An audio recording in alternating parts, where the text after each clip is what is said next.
महाकुंभ के दौरान रासायनिक एवं परमाणु आपदा से निपटने की तैयारी।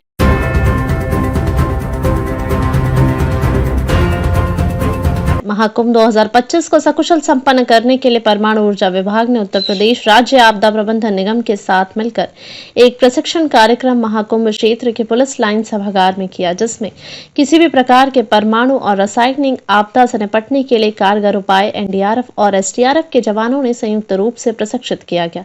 इस अवसर पर परमाणु ऊर्जा विभाग के सदस्य सचिव सरस सेठ ने कहा कि किसी भी प्रकार के परमाणु एवं रासायनिक आपदा से निपटने के लिए उपकरण लगाए गए हैं और विभाग की टीम पूरे मेले के दौरान इसका सर्वे करती रहेगी। इस मौके पर राज्य आपदा मोचन बाल लखनऊ के उपाध्यक्ष योगेंद्र डिमरी ने कहा कि किसी भी आपदा से निपटने के लिए हम पूरी तरह तैयार हैं। इस मौके पर मेला क्षेत्र में किसी भी प्रकार की आपदा से निपटने के लिए एक मॉक ड्रिल किया गया। एक्चुअली हमारे विभाग के द्वारा यहाँ पे रेडिएशन इमरजेंसी रिस्पांस टीम्स जो है डिप्लॉय करी गई हैं, जो कि पूरे एरिया का पहले तो कुंभ शुरू होने से पहले ही सारे एरिया का सर्वे करके और बैकग्राउंड डाटा कलेक्ट करेंगे, और इसके बाद जब महाकुंभ शुरू हो जाएगा उस दौरान भी जो है हमारी जो टीम्स है वो जाके एरिया में हर जगह चेकिंग करती रहेंगी, और कहीं पे भी अगर कुछ इस तरह का बढ़ा हुआ रेडिएशन लेवल मिलता है तो उससे वो पता कर सकते हैं और उसी हिसाब से उसकी रिस्पांस के लिए तैयारी करेंगे। तो हमारे पूरे दौरान इस तरह यहाँ पे रेडिएशन इमरजेंसी रिस्पांस जो ऑफिसर्स हैं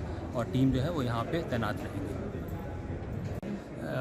जैसा कि आप जानते हैं कि हम परमाणु ऊर्जा विभाग से हैं, और परमाणु ऊर्जा विभाग की ये जिम्मेदारी है कि देश में कहीं पे भी कोई रेडियोलॉजिकल या न्यूक्लियर आपदा आती है तो उसके लिए तैयारी करना और साथ में उससे निपटने के लिए जो रिस्पांस है वो देना रहता है। तो इसी के तहत जो यूपीएसडीएमए है उन्होंने हम लोग को इसके लिए संपर्क किया था, और उनके साथ ही मिलके हम लोग ये जो इम्पैक्ट प्रोग्राम है integrated mission for preparedness awareness come training, वो आज यहाँ पे आयोजित किया जा रहा है।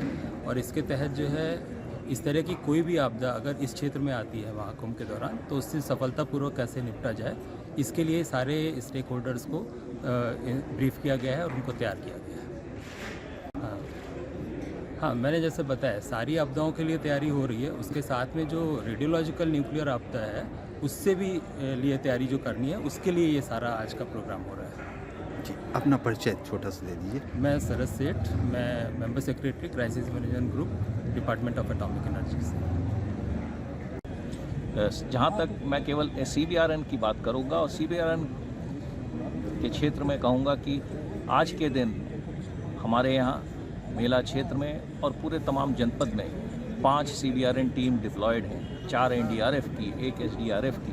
हमारे पास विशेषज्ञ ग्वालियर से, बॉम्बे से, डिपार्टमेंट ऑफ एटॉमिक एनर्जी से और DRD से यहाँ पर मौजूद हैं। हमको यहाँ पर जो भी इक्विपमेंट है वो बॉम्बे से यहाँ ले आया गया है। जो गाड़ियाँ स्पेशलिस्ट हमको हैजमट व्हीकल्स चाहिए वो यहाँ लाई गई हैं। आप अपने दाहिने ओर देखें, ये बड़ी गाड़ी जो खड़ी है ये हैजमट व्हीकल है, और अभी मैं इसी का निरीक्षण करके आ रहा हूँ कि हाँ ये पूरी तरीके से अपने काम के लिए तैयार है या नहीं। जी सर, ये जो वैन व्हीकल यहाँ खड़ी हुई है NDRF की, ये किस तरीके से सशक्त इसको आप ओके, तो ऐसा है कि इसमें CBRN का कोई भी इंसिडेंट है उसकी मॉनिटरिंग इस व्हीकल के जरिए की जाती है, चाहे वो रासायनिक हो, चाहे कीटाणु हो, चाहे वो रेडिएशन साइड से हो, हर तरीके से ये पूरे वातावरण का मॉनिटरिंग करती है। इसी के अलावा DAE की एक MARL व्हीकल भी है, mobile autonomous radio active laboratory. ठीक, ये गाड़ी के जरिए हम पूरे इलाके में अपने रेडिएशन को मॉनिटर कर सकते हैं। ठीक सर, और बताएं। Thank you.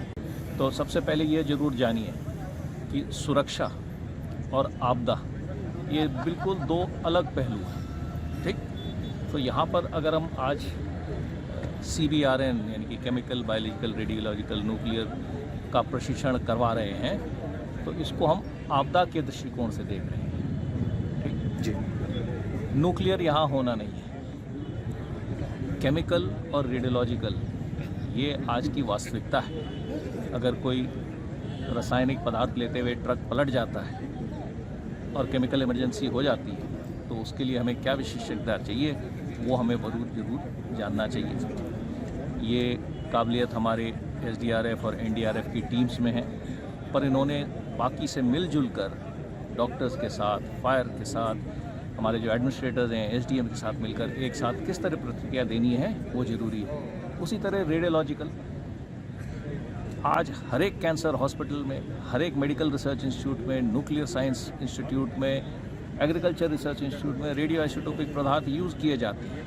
किसी की भी मिसहैंडलिंग हो सकती है, कोई भी सिचुएशन उत्पन्न हो सकती है, तो इसलिए रेडियोलॉजिकल साइड से भी हमको ज़रूरी है कि हमारी एसडीआरएफ एनडीआरएफ टीम जो यहाँ तैनात हैं वो इस पर प्रशिक्षण पाएँ। ये प्रशिक्षण देने के लिए हमारे पास यहाँ पे बॉम्बे से डिपार्टमेंट ऑफ एटॉमिक एनर्जी से सारे विशेषज्ञ आए हैं जिन्होंने प्रशिक्षण प्रदान किया है। हमारे पास डीआरडी से जो केमिकल एक्सपर्ट्स हैं ग्वालियर से वो भी आए हैं और इन सब ने मिलकर आज यहाँ पर पूरे डॉक्टर्स को, पूरे एडमिनिस्ट्रेटर्स को, बाकी रिस्पॉन्डर्स को प्रशिक्षण प्रदान करके अभी आपके सामने डेमोन्स्ट्रेशन रखा था। आप जानते हैं महाकुंभ हम किस स्केल और किस मैग्नीट्यूड पर तैयारी कर रहे हैं और ज़रूरी है कि इस आयोजन के साथ साथ आपदा प्रबंधन का स्तर भी उसी दर्जे का हो। धन्यवाद सर। ये